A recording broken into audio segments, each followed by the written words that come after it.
1947 সাল থেকে 1971 সাল পর্যন্ত দীর্ঘ 2 যুগে তৎকালীন পূর্ব পাকিস্তান থেকে উৎপাদিত সম্পদে গড়ে উঠেছিল পশ্চিম পাকিস্তানের অর্থনীতি। 1971 সালের আগে সমগ্র পাকিস্তানের সম্পদের বড় একটি অংশই ছিল পূর্ব পাকিস্তান তথা বাংলাদেশের। কিন্তু একসাথে থাকতেও আমাদের প্রতি বৈষম্য করা হয়েছে এবং দেশ আলাদা হয়ে যাওয়ার পর পাকিস্তান আমাদের প্রাপ্য সম্পূর্ণ টাকা আত্মসাৎ করেছে। স্বাধীনতার 53 বছর পরও পাকিস্তানের কাছ থেকে বাংলাদেশের ন্যায্য পাওনা এখনো পরিশোধ করা হয়নি। 1971 সালের মুক্তিযুদ্ধের পর থেকে এ নিয়ে আলোচনা চললেও কোনো কার্যকর সমাধান পাওয়া যায়নি। তবে সম্প্রতি অন্তর্বর্তী সরকারের প্রধান উপদেষ্টা ডক্টর মোহাম্মদ ইউনূসের সঙ্গে পাকিস্তানের প্রধানমন্ত্রী শাহবাজ শরীফের বৈঠকের পর বিষয়টি আবারও আলোচনায় এসেছে। ওই বৈঠকে কী কী বিষয়ে আলোচনা হয়েছে, পাকিস্তানের কাছে বাংলাদেশ কত টাকা পাবে এবং সেই টাকা পাকিস্তান আদৌ পরিশোধ করতে পারবে কিনা সে সম্পর্কে আলোচনা করা হবে আজকের ভিডিওতে। কনফিউশন ভিডিওতে আপনি নতুন হলে অনুরোধ করব সাবস্ক্রাইব করে বেল আইকনটিতে ক্লিক করার জন্য।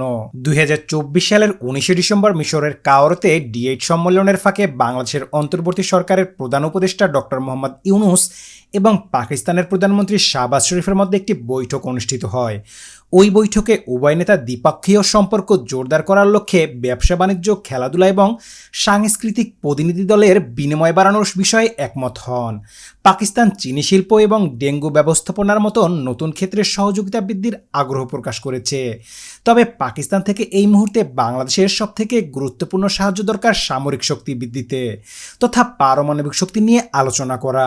ডক্টর মোহাম্মদ ইউনূস 1971 সালের অমীমাংসিত বিষয়গুলি নিষ্পৃত করার আহ্বান জানান, যাতে ঢাকা ইসলামাবাদ সম্পর্ক আরও এগিয়ে যেতে পারে। জবাবে শাহবাজ শরীফ উল্লেখ করেন যে 1974 সালের ত্রিপক্ষীয় চুক্তির মাধ্যমে বাংলাদেশ, পাকিস্তান এবং ভারতের মধ্যে অনেক সমস্যা মীমাংসা হয়েছে। তবে যদি আরও কোনো অমীমাংসিত বিষয় থাকে তিনি এগুলো নিয়ে আলোচনা করতে প্রস্তুত। এছাড়াও উভয় নেতা দক্ষিণ এশীয় আঞ্চলিক সহযোগিতা সংস্থা সার্ক পুনরুজ্জীবিত করার বিষয়ে আলোচনা করেন। ডক্টর ইউনূস সার্ক শীর্ষ সম্মেলন আয়োজনের সম্ভাবনা নিয়ে কাজ করার গুরুত্ব তুলে ধরেন, যা আঞ্চলিক সহযোগিতার জন্য একটি শক্তিশালী বার্তা বহন করবে। পাকিস্তানের প্রধানমন্ত্রী বাংলাদেশের রাষ্ট্র পরিচালিত চিনিকলগুলো আরও ভালোভাবে পরিচালনার জন্য প্রযুক্তিগত সহযোগিতার প্রস্তাব দেন এবং ডেঙ্গু মোকাবিলায় পাকিস্তানের অভিজ্ঞতা শেয়ার করার আগ্রহ প্রকাশ করেন। তিনি উল্লেখ করেন যে প্রায় 1 দশক আগে পাঞ্জাবে ডেঙ্গু মোকাবিলায় তাদের প্রচেষ্টা বিশ্বমানের হিসেবে প্রশংসিত হয়েছিল। বৈঠকের শেষে শাহবাজ শরীফ ডক্টর ইউনূসকে সুবিধামতো সময়ে পাকিস্তান সফরের আমন্ত্রণ জানান, যা ডক্টর ইউনূস সাদরে গ্রহণ করেন। 1947 সালে পাকিস্তানের জন্মের পর থেকে 1971 সালে বাংলাদেশের স্বাধীনতা পর্যন্ত পূর্ব পাকিস্তান থেকে উৎপাদিত সম্পদ এবং আয় মূলত পশ্চিম পাকিস্তানের উন্নয়নের জন্য ব্যবহার করা হয়।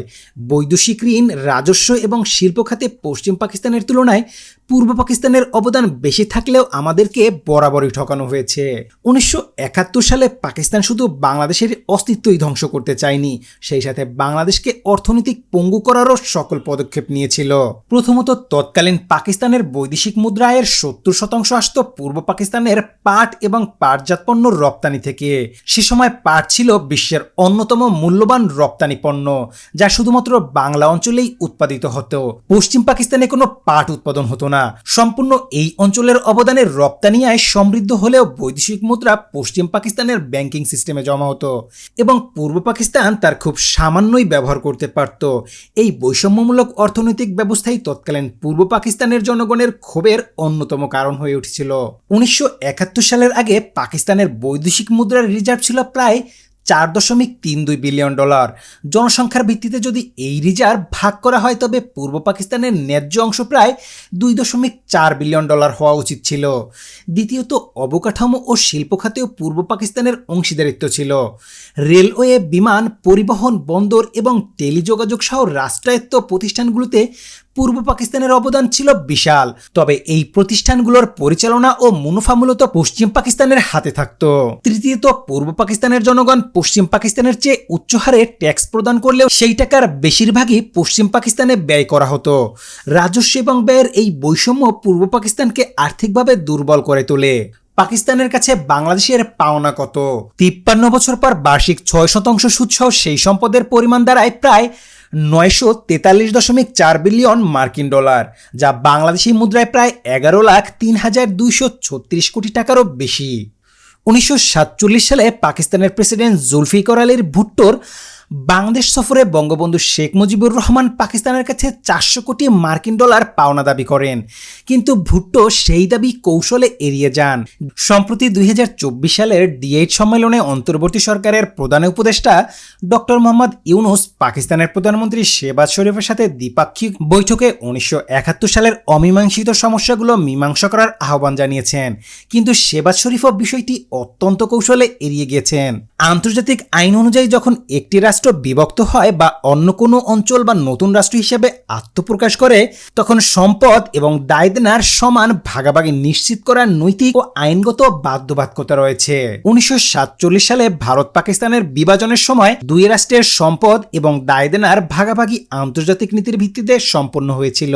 তেমনিভাবে 1971 সালে পূর্ব পাকিস্তান থেকে বাংলাদেশের স্বাধীনতার পর একই নীতি প্রযোজ্য হওয়া উচিত ছিল, কিন্তু পাকিস্তান সেই সম্পদ বাংলাদেশকে হস্তান্তর করেনি, যা আন্তর্জাতিক নীতির সরাসরি লঙ্ঘন। পাকিস্তানের কাছ থেকে পাওনা আদায়ের উপায়গুলো কি হতে পারে?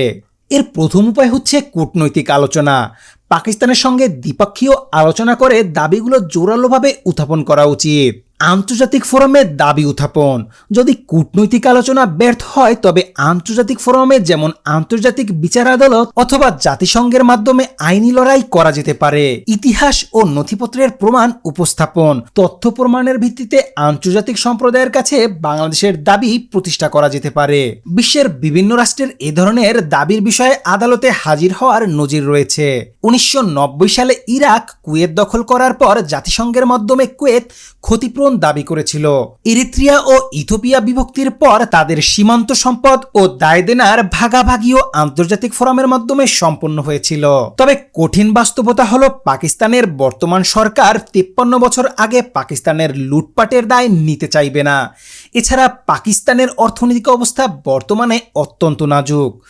বর্তমানে পাকিস্তানের জিডিপি 384.4 বিলিয়ন ডলার আর বাংলাদেশের 437.4 বিলিয়ন ডলার।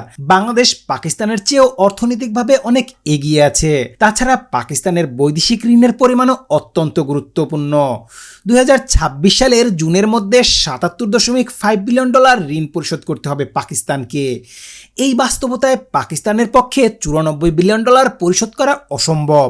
তবে বাংলাদেশের উচিত কূটনৈতিক চাপ সৃষ্টি করা।